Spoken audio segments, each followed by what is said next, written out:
សួស្តីបងប្អូនទាំងអស់គ្នាតើបងប្អូនធ្លាប់មានអារម្មណ៍ថាខ្លួនឯងមានសមត្ថភាពអាចធ្វើរឿងធំដុំបានប៉ុន្តែបែរជាជាប់គាំងដោយសារភាពខ្ជិលច្រអូសឬការខ្វះវិន័យដែរឬទេនៅក្នុងស៊េរីវីដេអូនេះខ្ញុំនឹងនាំបងប្អូនមកសិក្សានិងអនុវត្តនៅមេរៀនដែលមានតម្លៃពីសៀវភៅដែលមានចំណងជើងថា365ថ្ងៃជាមួយវិន័យផ្ទាល់ខ្លួនដោយនិពន្ធដោយលោក Martin Meadows សៀវភៅនេះមិនមែនគ្រាន់តែជាទ្រឹស្ដីនោះទេប៉ុន្តែវាគឺជាសៀវភៅវឹកហាត់ផ្លូវចិត្តជារៀងរាល់ថ្ងៃនៅក្នុងរយៈពេល1ឆ្នាំ365ថ្ងៃដើម្បីជួយឲ្យយើងក្លាយជាមនុស្សដែលមានវិន័យល្អនិងមានម្ចាស់ការលើជីវិតផ្ទាល់ខ្លួនតោះកុំឲ្យខាតពេលយូរយើងទៅស្វែងយល់អំពីមេរៀននៅថ្ងៃនេះទាំងអស់គ្នាជម្រើសរបស់អ្នកត្រូវបានសម្រេចឡើងត្រឹមតែមួយខណៈពេលប៉ុណ្ណោះប៉ុន្តែលទ្ធផលរបស់វាមានឥទ្ធិពលលើសពីមួយជីវិតទៅទៀត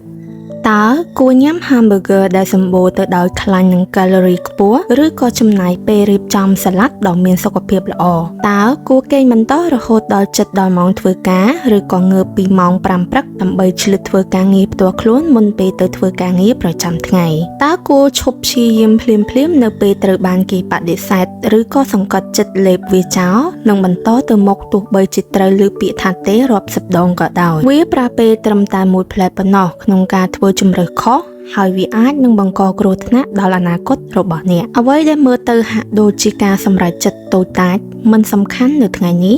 អាចមានឥទ្ធិពលយ៉ាងខ្លាំងនិងយូរអង្វែងទៅលើអនាគតរបស់អ្នករាល់ជម្រើសនីមួយៗសុទ្ធតែបង្កើតជាគំរូឬទម្លាប់ហើយនៅពេលដែលអ្នកធ្វើជម្រើសខុសដដែលច្រើនដងជាប់គ្នាវានឹងក្លាយទៅជារបៀបរបបនៃការរស់នៅរបស់អ្នកអ្វីត្បិតតែការញ៉ាំ hamburger តែមួយម្ដងម្កាលมันអាចធ្វើឲ្យខូចខាតដល់ការខិតខំសម្រកទម្ងន់ទាំងស្រុងរបស់អ្នកក៏ដោយប៉ុន្តែការមើលស្រាលលើផលប៉ះពាល់នៃការធ្វើជម្រើសខុសដដែលអាចជះឥទ្ធិពលយ៉ាងជ្រាលជ្រៅដល់អ្នកពេញមួយជីវិតរាល់ពេលដែលអ្នកប្រឈមមុខនឹងការសម្រេចចិត្តរវាងការប្រើប្រាស់វិន័យខ្លួនឯងឬការបណ្ដោយខ្លួនទៅតាមការស្រណុកសូមរំលឹកខ្លួនឯងថាជម្រើសដែលអ្នកកំពុងធ្វើនៅថ្ងៃនេះវាមិនមានផលប៉ះពាល់នៅពេលបច្ចុប្បន្ននោះទេប៉ុន្តែការសម្រេចចិត្តត្រឹមមួយខណៈពេលនេះអាចជះឥទ្ធិពលបន្តបន្ទាប់គ្នាជាច្រើនឆ្នាំឬរាប់ទសវត្សរ៍នៅក្នុងថ្ងៃអនាគតជាឧទាហរណ៍អំពីឥទ្ធិពលនៃជម្រើសតូចៗប្រចាំថ្ងៃដើម្បីឲ្យអ្នកស្ដាប់កាន់តែយល់ច្បាស់យើងនឹងលើកយកឧទាហរណ៍អំពីការសន្សំប្រាក់$1សូមស្រមៃថារាល់ថ្ងៃអ្នកមានជម្រើសពីរ1ទិញកាហ្វេម៉ាកល្បីៗញ៉ាំដែលមានតម្លៃថ្លៃឬ2សន្សំលុយនោះទុកដើម្បីវិនិយោគលើចំណេះដឹងការសម្រេចចិត្តមិនទិញកាហ្វេថ្ងៃនេះមិនបានធ្វើឲ្យអ្នកក្លាយជាសេដ្ឋីភ្លាមទេដូចជាការញ៉ាំ hamburger មួយអញ្ចឹង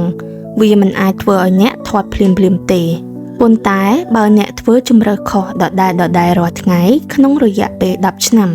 អនាគតហិរញ្ញវត្ថុរបស់អ្នកនឹងខុសគ្នាដាច់ស្រឡះពីអ្នកដែលចេះសន្សំលុយជម្រើសរបស់អ្នកនៅថ្ងៃនេះគឺជាអ្នកសរសេររឿងរ៉ាវនៃជីវិតអ្នកនៅថ្ងៃស្អែកកុំមើលស្រាលការសម្រេចចិត្តតូចតាចព្រោះមហាសមុទ្រកើតចេញពីដំណក់ទឹកភ្លៀងមួយដំណក់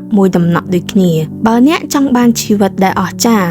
ចូលចាប់ផ្ដើមពីការធ្វើជម្រើសឲ្យបានត្រឹមត្រូវបំផុតនៅក្នុងខណៈពេលនេះទោះវាជារឿងតូចតាចបំផុតក៏ដោយបងប្អូនដឹងទេថាជីវិតដែលយើងកំពុងរស់នៅសប្តាហ៍ថ្ងៃនេះ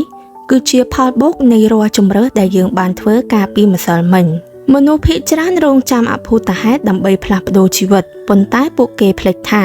អភូតហេតុពិតប្រាកដគឺស្ថិតនៅក្នុងជម្រើសតូចតាចដែលយើងធ្វើជារៀងរាល់ថ្ងៃនៅពេលដែលបងប្អូនជ្រើសរើសយកភាពលំបាកដែលមានប្រយោជន៍ជាជាងភាពស្រណុកដែលឥតន័យ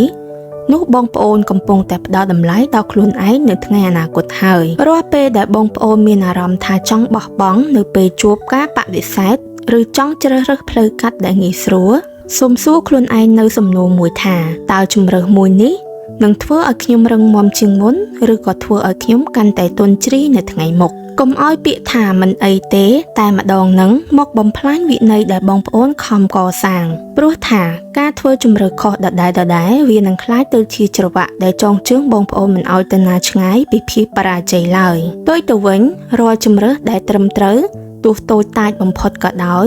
គឺជាឥដ្ឋមួយដុំដែលជួយសាងសង់គ្រឹះនៃភាពជោគជ័យឲ្យកាន់តែខ្ពស់ចំណុចសង្ខេបសម្រាប់មេរៀននេះដែលអាចយកទៅអនុវត្តផ្ទាល់បាន1ជម្រើសគឺជាគ្រាប់ពូជ អ្វីដែលអ្នកដាំនៅថ្ងៃនេះគឺជាអ្វីដែលអ្នកនឹងប្រមូលផលនៅថ្ងៃមុខ 2. ភាពខុសគ្នារវាងចង់និងត្រូវការរស់នៅតាមចិត្តចង់នាំទៅរកភាពទន់ជ្រាយការរស់នៅតាមអ្វីដែលត្រូវធ្វើនាំទៅរកភាពក្លាហាន 3. អ្នកមិនអាចគ្រប់គ្រងអ្វីៗគ្រប់យ៉ាងដែលកើតឡើងចំពោះអ្នកបានទេប៉ុន្តែអ្នកអាចគ្រប់គ្រងជម្រើសរបស់អ្នកក្នុងការឆ្លើយតបទៅនឹងរឿងទាំងនោះបានចូលចាំថាជម្រើសត្រូវបានសម្រេចក្នុងមួយប៉ព្រិចភ្នែកប៉ុន្តែឥទ្ធិពលរបស់វាអាចនឹងនៅជាប់ជាមួយបងប្អូនរហូតអស់មួយជីវិតដូច្នេះចូលធ្វើជម្រើសនៅថ្ងៃនេះដើម្បីឲ្យខ្លួនឯងនៅ10ឆ្នាំក្រោយមកអរគុណខ្លួនឯងនៅថ្ងៃនេះវិញ